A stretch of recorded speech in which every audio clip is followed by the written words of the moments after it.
Let's take a look at case 2, which is a pipe closed at one end and it's open at the other. I've drawn a cross section of a pipe, open on this side.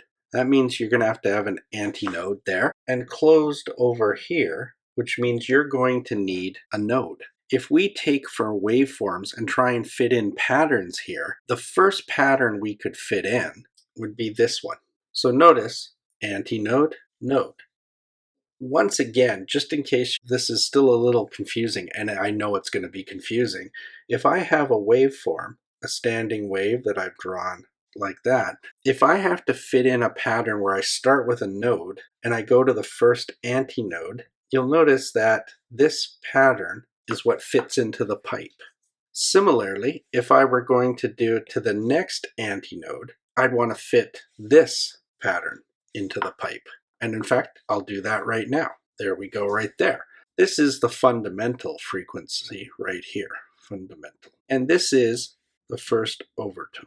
You'll notice we have an antinode here, node, node, there, and so on. So you'd keep drawing these type of patterns.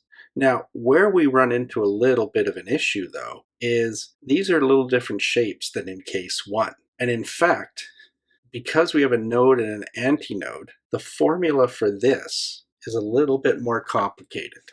It is NV over 4L, where N equals 1, 3, 5, and 7.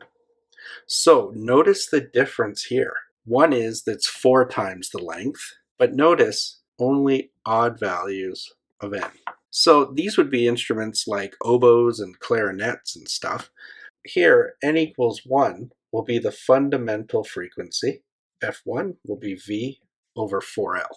N equals 2 doesn't exist, but N equals 3 will be our first overtone, which in this case will be the third harmonic. And I know that type of terminology is confusing. The third harmonic, this will be F3, will be 3V over 4L, or 3 times F1. And so on. So basically only N equals 1, 3, 5, 7 exist.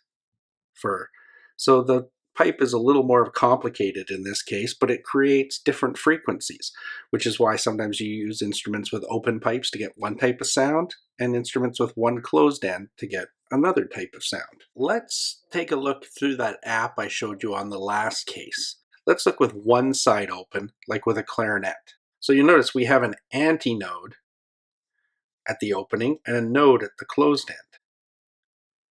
There's the fundamental frequency. If we go higher, there's what the vibrating air molecules look like for the first overtone, or N equals 3.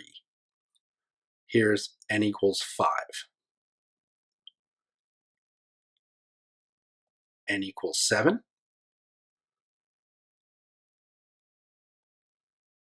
N equals 9. All right, thank you for watching. Have a great day.